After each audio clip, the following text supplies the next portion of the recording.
नमस्कार, जय हिंद, वंदे मातरम। आप सभी विद्यार्थियों का स्वागत है आपके अपने यूट्यूब प्लेटफॉर्म उदय एजुकेशन और सक्सेस पेपर में। विद्यार्थियों, आज के इस वीडियो में लेके आया हूँ अर्धवार्षिक परीक्षा सत्र 2024-25 के लिए इम्पोर्टेंट कक्षा 6 का हिंदी विषय का पेपर, जो कि इस बार आपके आने वाले अर्धवार्षिक परीक्षा की दृष्टि से अति महत्वपूर्ण रहने वाला है और आप सभी विद्यार्थियों के लिए वरदान साबित होने वाला है। तो आपसे निवेदन रहेगा, इस वीडियो को अंत तक देखिएगा, इससे ज़्यादा शेयर और लाइक कीजिएगा। विद्यार्थियों, इस प्रश्न पत्र में जितने भी प्रश्न हैं ये सारे के सारे एग्जाम की दृष्टि से इम्पोर्टेंट हैं और बिल्कुल ऐसा का ऐसा ही पेपर इस बार आपके एग्जाम में आने की संभावना है, फॉर्मेट यही रहने की संभावना है। तो बिल्कुल आप इस वीडियो को अंत तक जरूर देखिएगा। चलिए बढ़ते हैं पहले प्रश्न की ओर। पहला प्रश्न है, लेखिका का बचपन किस नगर में बीता। यानी लेखिका है वो जब छोटी थी तो वो कौन से नगर में रहती थी। तो ऑप्शन नंबर ब रहेगा, लेखिका का बचपन है वो शिमला में बीता। फिर उसके बाद में अगला है, कॉर्निश पर चिड़िया के कितने अंडे थे। तो ये भी बहुत इंपॉर्टेंट है। तो 3 अंडे थे। कितने थे विद्यार्थियों? 3 अंडे थे।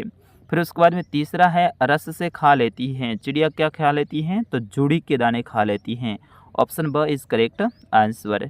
फिर उसके बाद में चौथा है, अपनी पोशाक को फैलाए हुए यहाँ चंद्रमा की पोशाक किसे बताया गया है। तो आकाश को बताया गया है। ऑप्शन स इज करेक्ट आंसर। विद्यार्थियों, सारे के सारे प्रश्न इंपॉर्टेंट हैं, आप वीडियो को अंत तक देखिएगा। फिर उसके बाद में पांचवा प्रश्न है, मेहनत करने वालों के आगे किसने शीश झुकाया। तो मेहनत करने वालों के आगे किसने शीश झुकाया विद्यार्थियों? ऑप्शन स रहेगा, पर्वत ने। फिर उसके बाद में अगला है, राजप्पा को किससे सीड हो गई थी। तो विद्यार्थियों, उसका सही आंसर होगा, राजप्पा को किससे सीड हो गई थी? स्कूल से हो गई थी। ठीक है ना, ऑप्शन सही इज करेक्ट आंसर। सातवां है, आदमी पहले किन औजारों की उपयोग करता था। तो पत्थरों के औजारों का उपयोग करता था। फिर उसके बाद में अगला है, मोहन के पेट में ऐसे ऐसे क्यों होने लगा। तो डर के मारे होने लगा था। क्यों होने लगा था विद्यार्थियों? डर के मारे मोहन के पेट में ऐसे ऐसे होने लगा। फिर उसके बाद में चांद पूरा गोल कब नज़र आता है। तो चांद आपको पता है पूरा गोल है वो कब नज़र आता है विद्यार्थियों? पूर्णिमा के दिन। कब आता है? पूर्णिमा के दिन। तो ऑप्शन स इज करेक्ट आंसर। और 10वां प्रश्न है, यह मर्ज आपका अच्छा नहीं। या मर्ज का क्या अर्थ है? तो मर्ज का अर्थ होता है घमंड। Option a is correct answer. फिर उसके बाद में विद्यार्थियों, दूसरा प्रश्न है, ये आपके हैं लघुतरात्मक प्रश्न, इनके उत्तर आपको देने हैं। प्रत्येक प्रश्न है आपके 2 नंबर का रहेगा और कुल 6 प्रश्नों के उत्तर देने हैं। यहाँ पे 8 दे रखे हैं, 8 में से 2 कोई भी आपको नहीं आता है तो उनको छोड़ सकते हैं और आपको 6 प्रश्नों के उत्तर देने हैं। तो ये भी बहुत इंपॉर्टेंट है विद्यार्थियों। इसमें पहला प्रश्न है, छड़ी नदी का दिल टटोल कर पंक्ति का आशय आपको बताना है। लंबी शेर पर निकलते समय लेखिका अपने पास क्या रखती थी और क्यों रखती थी। ये बहुत इंपॉर्टेंट है, अच्छे से याद कर लीजिएगा। आकाश में चांद कैसा दिखाई देता है, अच्छे से याद कर लीजिएगा। साथ ही हाथ बढ़ाना गीत में सीने और बाहों को फौलादी क्यों कहा गया है, ये भी प्रश्न अच्छे से याद कर लेना। माँ मोहन को ऐसे ऐसे कहने पर क्यों घबरा रही थी, इस प्रश्न को अच्छे से याद कर लेना है। नागराज ने एल्बम के हिट हो जाने के बाद राजप्पा के मन की क्या दशा हुई। सुभद्रा कुमारी चौहान लक्ष्मीबाई को मर्दानी क्यों कहती हैं और एनीमिया से बचने के लिए हमें क्या क्या खाना चाहिए। तो ये प्रश्न सारे के सारे अच्छे से याद कर लेना है। इनमें से आपको 6 प्रश्नों के उत्तर देने हैं विद्यार्थी। फिर उसके बाद में आपका आता है अगला भाग, वो आता है भाग ब। ठीक है ना, भाग ब आता है। इसके अंतर्गत भी आपके जो प्रश्न हैं व्याकरण से संबंधित आते हैं, तो अच्छे से याद करने हैं व्याकरण से संबंधित प्रश्न। अभी तक आपने वीडियो को लाइक नहीं किया तो विद्यार्थियों लाइक कर दीजिए और चैनल को भी सब्सक्राइब जरूर कर लीजिए।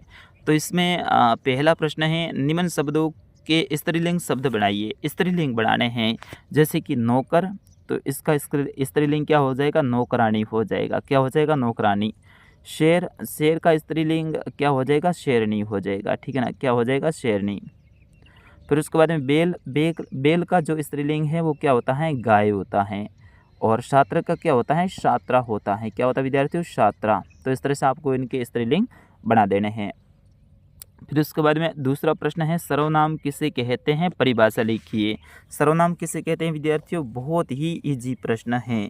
सर्वनाम किसे कहते हैं? संज्ञा के स्थान पर प्रयुक्त होने वाले शब्दों को सर्वनाम कहा जाता है। संज्ञा के स्थान पर प्रयुक्त होने वाले शब्दों को सर्वनाम कहा जाता हैं।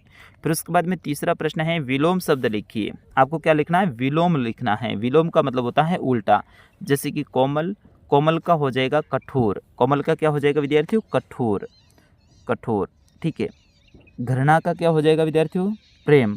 घृणा का हो जाएगा प्रेम। आदर का क्या हो जाएगा? अनादर, अनादर। ठीक है। और उदय का क्या हो जाएगा? अस्त। ठीक है ना। इस तरह से इनके विलोम शब्द लिखने हैं। फिर उसके बाद में एकल शब्द लिखिए, यानी जो ये बड़े बड़े हैं ना, इनको एक शब्द में लिखना। जैसे कि 100 वर्षों की अवधि, 100 वर्षों की अवधि होती है, उन्हें अपन क्या कहते हैं? शताब्दी कहते हैं। क्या कहते हैं? शताब्दी। जो पढ़ा लिखा ना हो उसे अपन एक शब्द में क्या कहेंगे? अनपढ़ कहेंगे। क्या कहेंगे? अनपढ़। तो इस तरह से एकल शब्द में आपको लिखना है।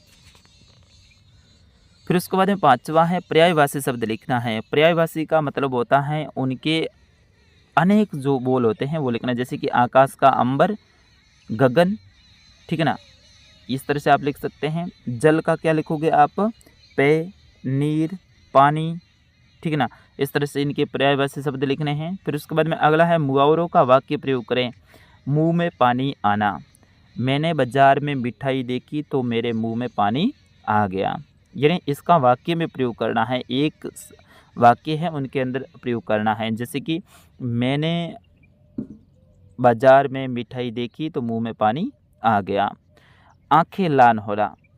मेरे सामने जब दुश्मन आ रहा था तो मेरी आंखें लाल हो गई। मतलब उनको देखकर मैं अत्यधिक क्रोधित हो गया। बहुवचन बनाना है। बहुवचन का मतलब है जैसे कमरा, एक तो एक कमरा होता है तो ये एक वचन है। इसका बहुवचन बनाओगे तो कमरे हो जाएगा, यानी बहुत सारे कमरे। आँख, एक आँख है। अब ज़्यादा आँख है तो उसको क्या कहेंगे? आँखें। तो इसमें लिखोगे आँखें। रोटी का रोटियाँ और महिला का महिलाएं। ठीक है ना। इस तरह से आपको इनके बहुवचन बनाने हैं। फिर उसके बाद में दूसरा प्रश्न है इसमें भाग ब के अंतर्गत अपने प्रधानाचार्य को बीमार होने के कारण छुट्टी के लिए आवेदन पत्र के लिए 2 दिन के अवकाश के लिए प्रार्थना पत्र लिखना है। यानी 2 दिन के अवकाश के लिए आपको एप्लीकेशन लिखनी है। अच्छे से याद कर लेना एप्लीकेशन। या ये नहीं आता है तो अपने बड़े भाई के विवाह में आमंत्रित करते हुए अपने मित्र को पत्र लिखना है, यानी आमंत्रण पत्र लिखना है। और फिर उसके बाद में तीसरा प्रश्न है किसी एक विषय पर निबंध लिखना है। दीपावली, हमारा विद्यालय, रक्षाबंधन, इनमें से किसी एक विषय के ऊपर आपको निबंध लिखना है। तो आराम से लिख सकते हैं दीपावली के ऊपर, अपने विद्यालय के ऊपर या फिर रक्षाबंधन के ऊपर। तो विद्यार्थियों ये कक्षा 6 का हिंदी विषय का पेपर था। मैंने अच्छे से आपको समझाया है। बिल्कुल इसी टाइप का पेपर इस बार आपके एग्ज़ाम में आने वाला है। और भी आपके कक्षा 6 के सभी विषय के पेपर देखने के लिए आप अभी हमारे चैनल को सब्सक्राइब करें। साथ ही जो पास में घंटी बनी हुई है यानी बेल आइकन बना हुआ है उसको भी ऑल के ऊपर सेलेक्ट कर देना है, ताकि जब भी हम नया वीडियो डालेंगे तो आपके फ़ोन में सूचना आ जाएगी। ऊपर बताएगा कि उदय एजुकेशन ने वीडियो अपलोड किया, उस वीडियो को आप आराम से देख सकते हैं। तो विद्यार्थियों फ़िलहाल के लिए इस वीडियो में बस इतना ही। मिलते हैं अगले पेपर में, तब तक के लिए आपके अपने सर उदय सर को दीजिएगा अनुमति। नमस्कार, जय हिंद, वंदे मातरम।